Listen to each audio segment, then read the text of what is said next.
I'm a video artist and photographer. Occasionally do sculpture work. Happy to be taking a little walk in the subway. Something that I'm consistently interested in is New York City here. Within New York, I've always been especially fascinated by pulled toward the subway and the bus as well. And I'm very interested in like everyday movement. The way people use subways in New York City is you're just using the same stop over and over again. And I think that creates a completely different experience from a museum viewer who comes to the museum to look at a work of art and might stand looking at a piece because that's what they came to do. They might stand, there for 10 minutes looking at a painting. That doesn't happen in the subway. But if you add up those little experiences over the period of years, it's going to add up to, hours of, you're waiting at your stop, the train's not coming, you're just looking idly and there's some work of art.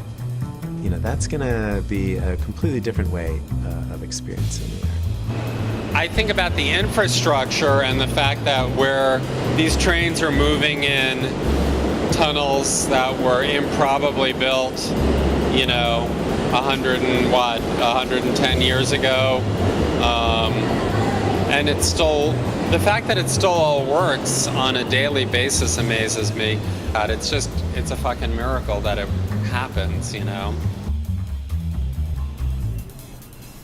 the beginning, when we began commissioning artworks, the first thing we did is to look at what had lasted in the system since 1904.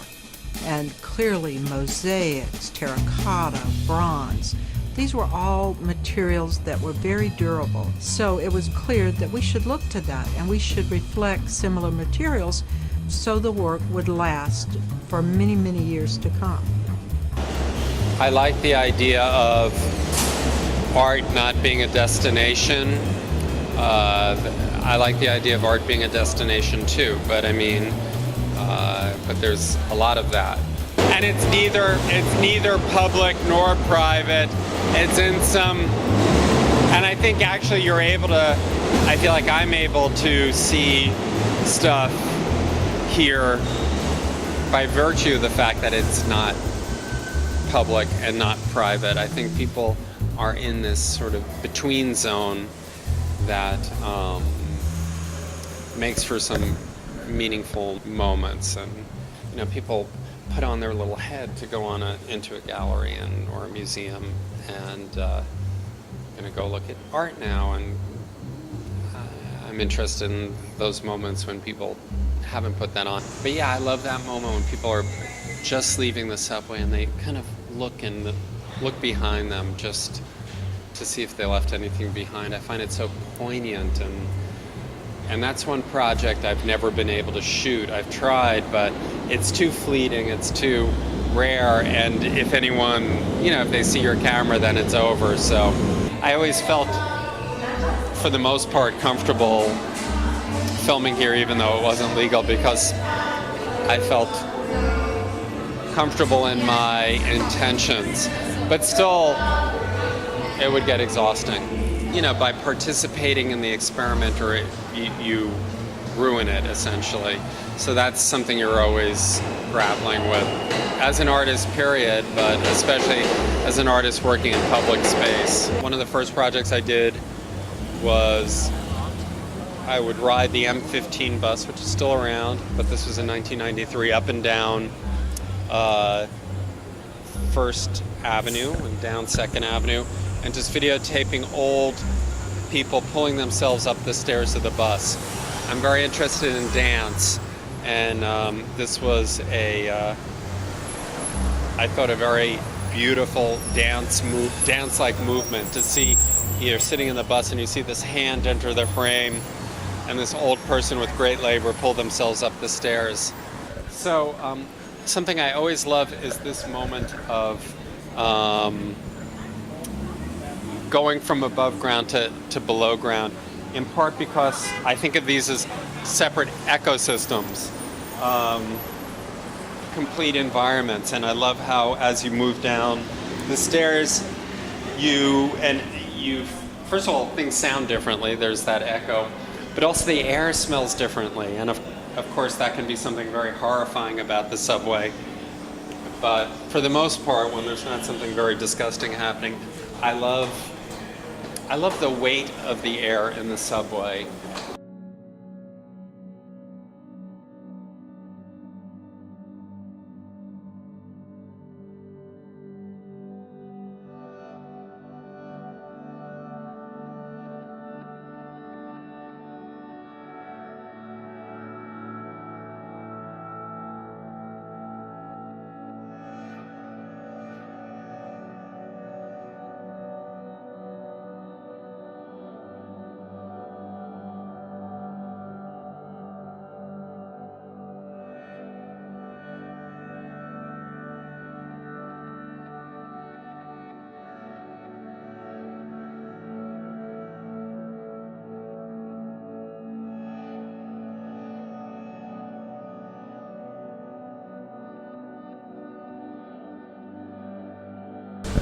And then another thing I love about the subway is just, as an ecosystem, is just the wind currents. So I love that that subway is just arriving right now, but even up here we can feel, the air blowing. One of the pieces I did was about the hair blowing, as the train emerges or enters the subway.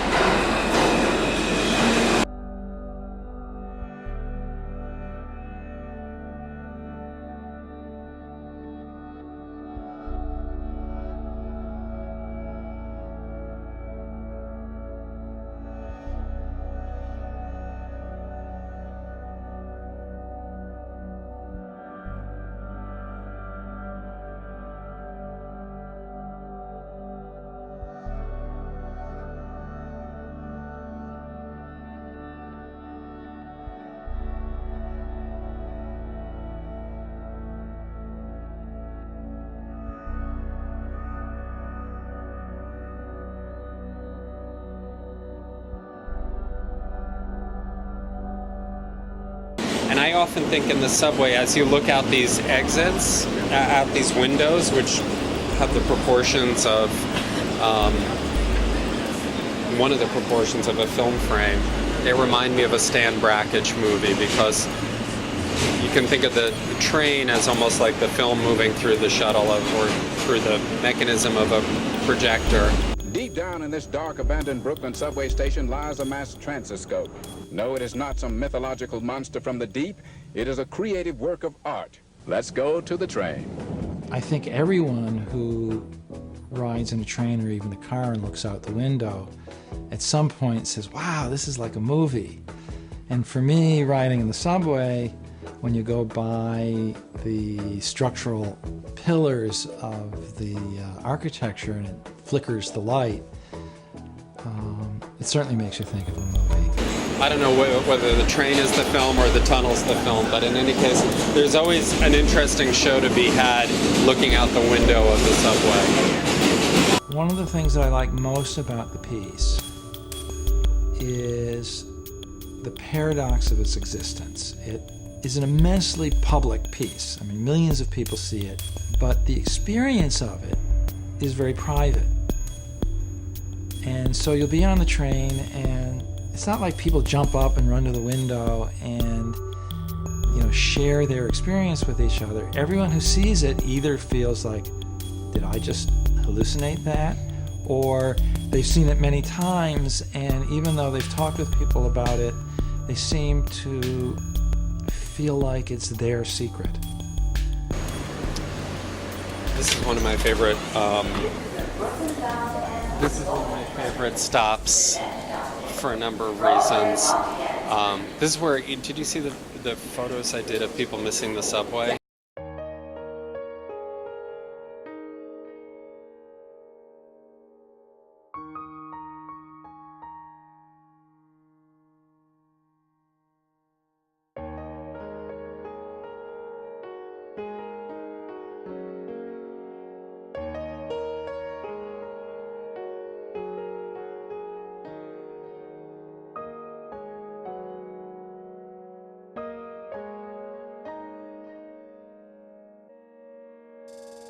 So a lot of that was filmed here, in part for practical reasons, because you could get a really good view of people taking a hardcore running lead to the train and missing it.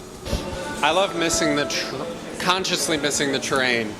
I hate it, of course, if I'm in a rush to get somewhere, but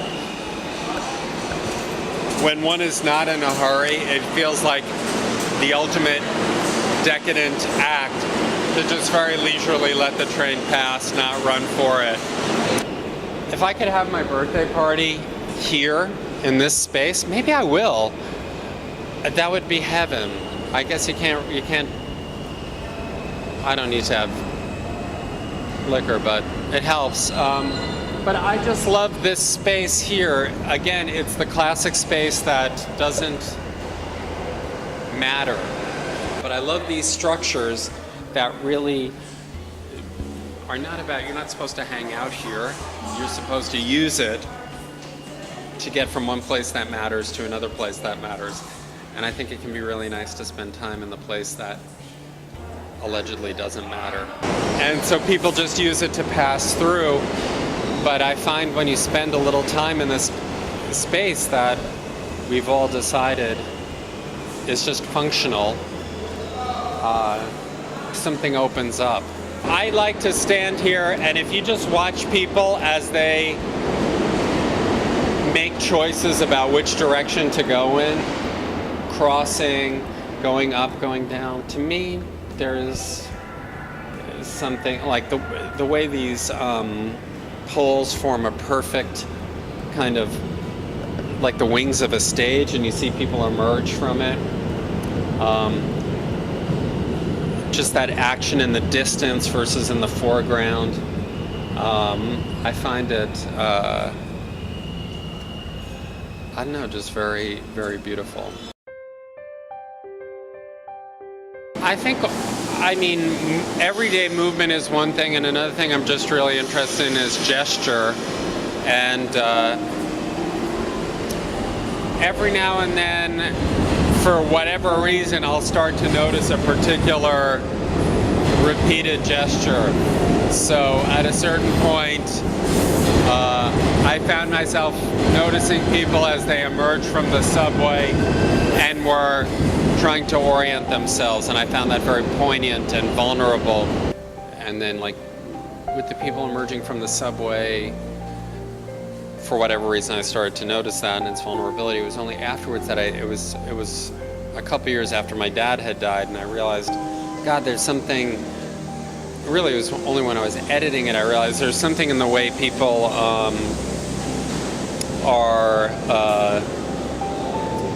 are in that moment that felt similar to where I was in that period of grief or loss.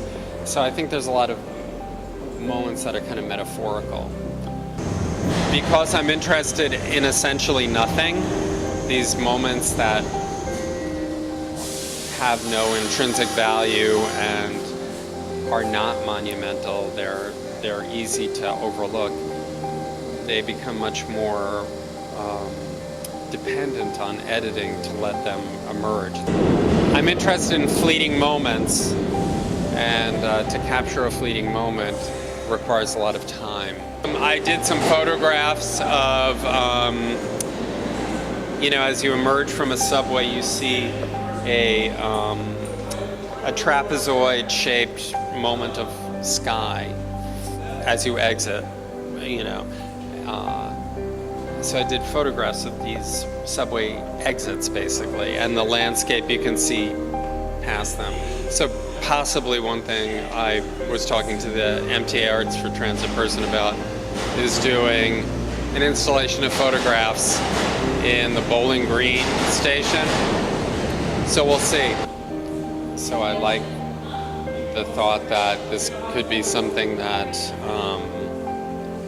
people had not scheduled and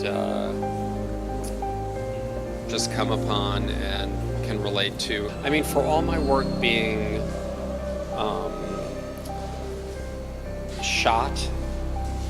produced in public, it's rarely shown in a public art context, so that if it happens, that will be interesting.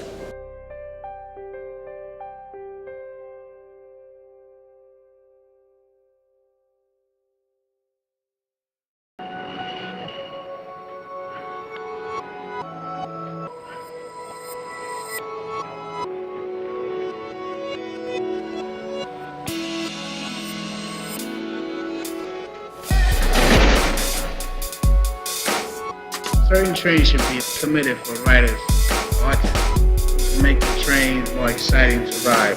And it should be something that's like really eye-catching. A picture of the city, people working, positive thinking.